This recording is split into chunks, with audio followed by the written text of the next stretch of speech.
लिहाजा उसके बाप ने और ये तमाम के तमाम इंसान को पैदा फरमाया। लिहाजा बाप और माँ के जरिए से अल्लाह फरमाता है कि मेरे अंदर सारी की सारी कुदरत है, मैं जैसे चाहूं जिस तरह चाहूं इस्तेमाल कर लूं। फरमाया कि मेरा बंदा सुन लो, तो शादी किया करता है, कुरान ऐलान करता है या अय्युहल्लज़ीना आमनू या अय्युहन्नास इत्तक़ू, ऐ इंसान की जमात, ऐ लोगों, ऐ तमाम के तमाम जानदारों और तमाम के तमाम इंसानों, तुम तक़वा इख्तियार किया करो। इंसान पैदा हो रहा है, अल्लाह तरबियत दे रहा है कि तुम तक़वा इख्तियार किया करो, क्योंकि तुम बालिग हो गए, शादी करोगे, औलाद होगी, लिहाजा उस औलाद की कैसी तरबियत करोगे और किस तरीके से तुम उन औलादों के ऊपर अपना हुकूक को बयान करोगे, हुकूक को जताओगे। रब्बे कायनात के हबीब जनाब मुहम्मदुर रसूलुल्लाह सल्लल्लाहु ताला अलैहि वसल्लम ने इरशाद फरमाया, ऐ मेरी उम्मतियों, जब तू शादी कर लो, लिहाजा शादी से पहले पहले सारा का सारा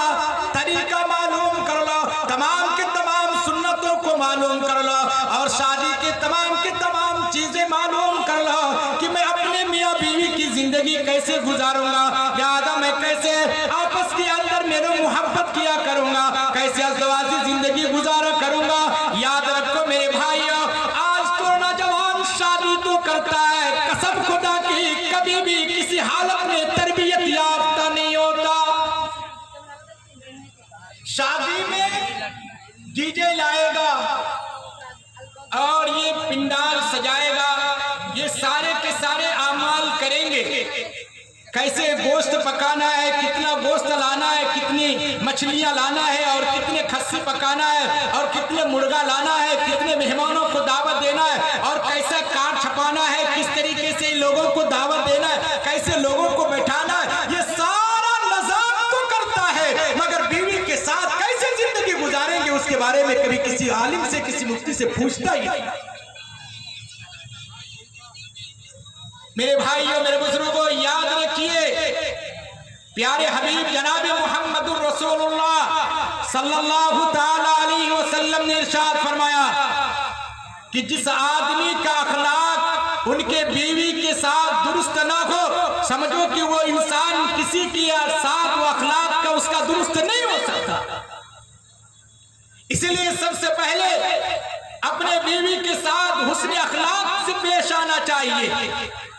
अपने बीवी को सलाम करना चाहिए, बीवी की तारीफ करनी चाहिए और बीवी को मोहब्बत के साथ रखना चाहिए और बीवी से दिल लगी करनी चाहिए। ये नहीं कि हम बाहर जाएंगे तो किसी लड़की को देखा तो हंसी खुशी तो कर रहे हैं, चेहरे तो खिल रहा है, जबान तो मुस्कुराहट में है, आंखें तो ऐसे ही सिंचाई कर रही है। मेरे भाइयों, मेरे बुजुर्गों, जब वो इंसान घर आता है, लिहाजा वो ऐसा आंख बवाला आंख निकालता है और ऐसा गुस्सा भर के अंदर, लिहाजा वो घर के अंदर आता है, लगता है कि ये कितना बड़ा जल्लाद है, ये कितना बड़ा ये फिरौन बैठा हुआ है। मेरे भाइयों, मेरे बुजुर्गों, याद रखिए, जिसका अखलाक बीवी के साथ अच्छा नहीं हो सकता, लिहाजा उस आदमी का अखलाक किसी और लोगों के साथ अच्छा नहीं हो सकता। इसलिए अपने बीवी के साथ अच्छे अखलाक से पेश आने की जरूरत है। आप अपनी बीवी से जितनी मोहब्बत करेंगे उतनी ही आपके घर के अंदर फरावानी होगी। आप अपने बीवी के साथ जितनी मोहब्बत के साथ जिंदगी बसर करेंगे, लिहाजा आपकी औलाद भी उतनी ही नेक और पारसा हुआ करेगी और आप अपने बीवी के साथ जितने बेहतरीन के साथ जिंदगी गुजारेंगे, कसम खुदा की आपकी औलाद भी तरबियत याफ्ता और फर्माबरदार पैदा होगी। मगर शादी होते ही 2 महीना नहीं गुजरते, 3 महीना नहीं गुजरते और अगर किसी की बीवी खूबसूरत मिल गई, अल्लाह ने नियामत के तौर पर दे दिया, तो वो कमबख्त सबसे ज्यादा बीवी के ऊपर शक करता है, इतना शक करता है जिसका कोई जवाब नहीं। बेवकूफों समझ में नहीं आता, तू तो खूबसूरत बीवी तलाश कर रहा था, अल्लाह ने नियामत के तौर पर ये बीवी, खूबसूरत बीवी